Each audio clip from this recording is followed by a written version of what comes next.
সমুদ্রপৃষ্ঠের প্রায় ৩ কিলোমিটার নিচে এমন এক জায়গা আছে যেখানে সূর্যের আলো পৌঁছাতেই পারে না। চারপাশে শুধু অন্ধকার আর অন্ধকার। এই জল শুধু অন্ধকার নয়, ভয়ঙ্কর চাপ আর ঠান্ডায় ভরা। এতটাই চাপ যে মানুষ গেলে মুহূর্তেই হাড় ভেঙে যাবে। ঠান্ডা এমন কয়েক মিনিটের মধ্যেই শরীর আর কাজ করবে না। তবে এই নিঃশব্দ অন্ধকার জগতে হঠাৎ নড়ে চড়ে ওঠে একটি স্পাম তিমি। এরা যখন জলের উপরিভাগে থাকে এদের হৃদস্পন্দন মিনিটে ৬০ বার হয়, কিন্তু এত গভীরে নামতেই তা নেমে আসে মাত্র ১০ বারে। তিমির শরীর তখন অপ্রয়োজনীয় সবকিছু বন্ধ করে দেয়। শ্বাসের অক্সিজেন জমা হয় শুধু মস্তিষ্ক আর শক্তিশালী পেশিতে। সে প্রায় ৪০ মিনিট ধরে শ্বাস বন্ধ করে রাখে। তারপর হঠাৎ সে শব্দ ছোড়ে, এমন একটা শব্দ যা মানুষের কানে লাগলে সহ্য করা অসম্ভব। একটার পর একটা দ্রুত শব্দ ছুটে যায় অন্ধকার জলের ভেতর দিয়ে, এবং এই শব্দ সাধারণ কোনো শব্দ নয়। এই শব্দ দিয়েই স্পাম তিমি দেখে, খোঁজে আর বুঝে নেয় সামনে ঠিক কী আছে। শব্দের প্রতিধ্বনি থেকেই সে বুঝে নেয় সামনে একটি বিশাল প্রাণী আছে, যার দেহ বাসের থেকেও লম্বা, সারা শরীরে রক্ত শোষক আর প্রতিটাই ধারালো হুক, যা পৃথিবীর সবচেয়ে বড় অমেরুদণ্ডী প্রাণী জায়েন্ট স্কুইড। এরপর এই গভীর অন্ধকারে শুরু হয় এক নীরব লড়াই। দুই দৈত্যর মুখোমুখি এক বিশাল সংঘর্ষ। তবে সমুদ্রের ৩ কিলোমিটার এই গভীরে সবচেয়ে অদ্ভুত প্রাণী স্পাম তিমিরই চলে রাজত্ব। তাই আজকের ভিডিওতে আমরা দেখাতে চলেছি একটি স্পাম তিমির জীবন, তাদের অদ্ভুত আচরণ আর শিকারের সেই ভয়ঙ্কর রহস্য।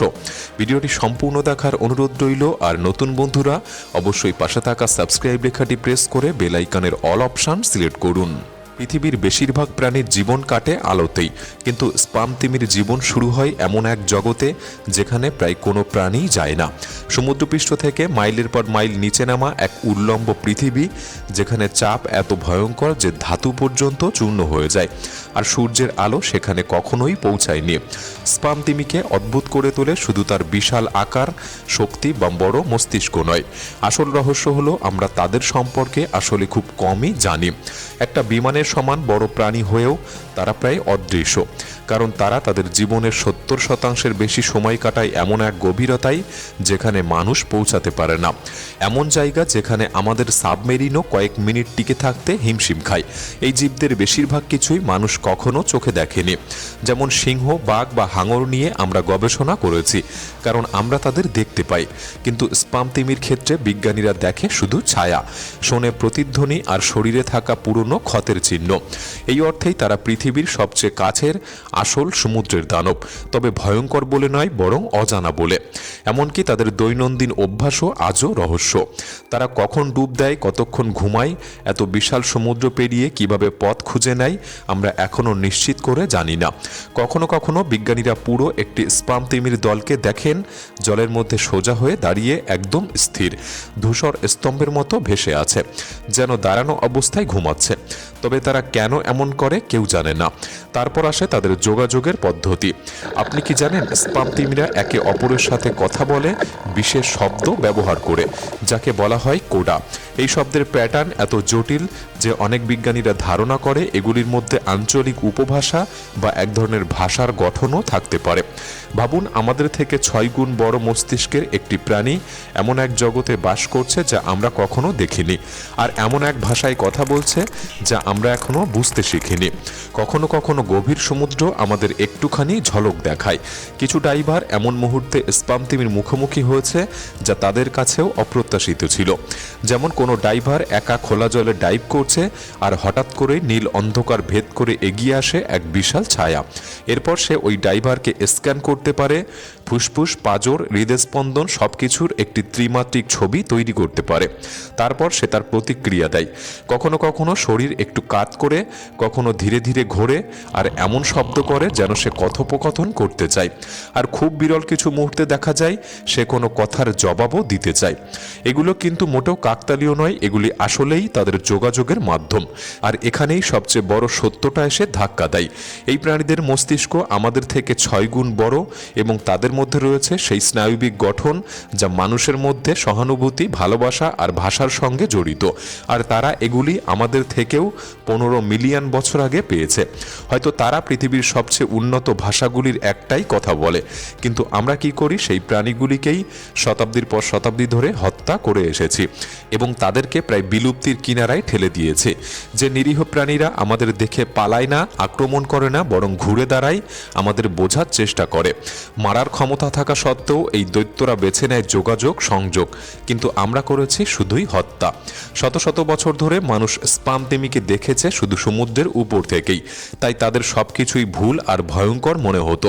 1700 সালের নাবিকরা তাদের বলতো সমুদ্রের দানব লেভিয়াথান। কুয়াশার মধ্যে হঠাৎ 15 মিটার লম্বা মাথা উঠলে কেউ প্রাণী ভাবত না, ভাবত দুঃস্বপ্ন। জাহাজের নিচ থেকে আসা ভারী শব্দ আর তিমির শরীরে গোল গোল দাগ দেখে জন্ম নিয়েছিল জায়েন্ট দৈত্যদের এই কিংবদন্তি। এবং 1820 সালে একটি স্পাম তিমি এসেক্স নামের একটি জাহাজ ডুবিয়ে দেয়, আর সেখান থেকেই মানুষের মধ্যে এক প্রকার ভয়ের জন্ম হয়। তাই হত্যাকাণ্ড চলতেই থাকে।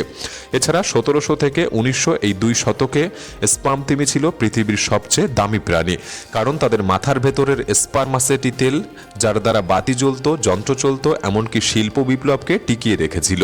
তাই শুরু হয় ব্যাপক হারে শিকার।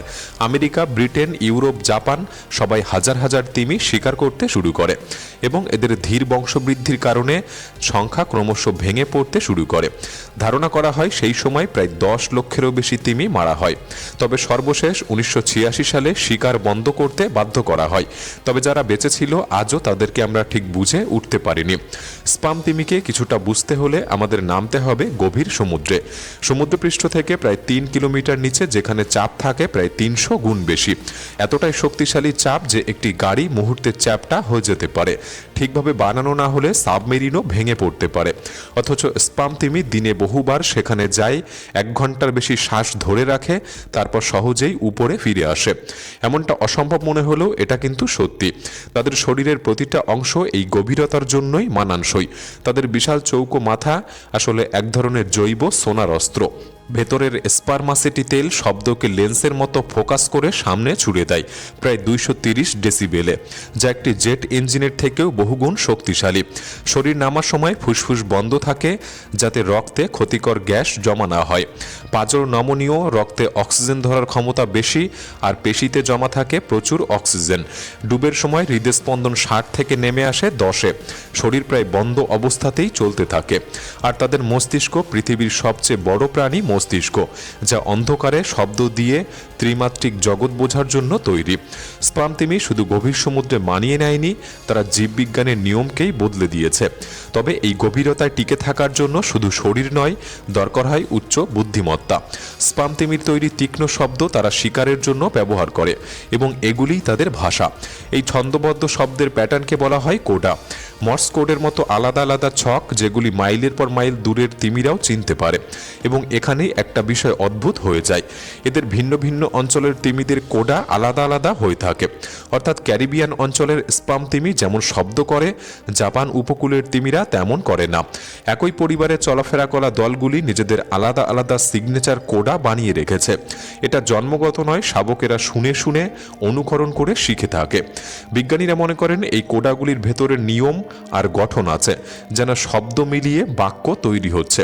2021 সালে এআই দিয়ে এই ভাষা বোঝার চেষ্টা করা হয়েছিল, কিন্তু এখনও পুরো বোঝা যায়নি। তবে এই জটিলতা দেখে বিজ্ঞানীরাও বিস্মিত।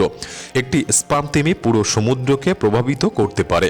তারা গভীর সমুদ্রে শিকার করে, আবার উপরে উঠে এসে বিশ্রাম নেয়, পরিবার আর শাবকের যত্ন নেয়। তারা চলে শক্ত পারিবারিক দলে, অভিজ্ঞ মাদি তিমির নেতৃত্বে। এই যাত্রাপথ এলোমেলো নয়, প্রজন্মের পর প্রজন্ম ধরে তা শেখানো। আর সবচেয়ে চমকপ্রদ বিষয় হলো স্পাম তিমি সমুদ্রকে উর্বর করে। গভীরতা থেকে তারা লৌহ ও পুষ্টি উপরে আনে, যা থেকে প্লাঙ্কটন সংখ্যা বাড়ায়। আর এই প্লাঙ্কটনই পৃথিবীর অর্ধেক অক্সিজেন তৈরি করে। একটি তিমি হাজারো গাছের সমান কার্বন আটকে রাখতে সাহায্য করে।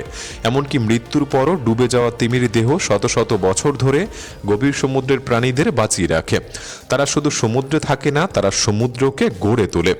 স্পাম তিমি তাই শুধু একটি প্রাণী নয়, এরা শিকারী, পরিবার প্রধান, পথপ্রদর্শক আর সমুদ্রের জীবন্ত স্মৃতি।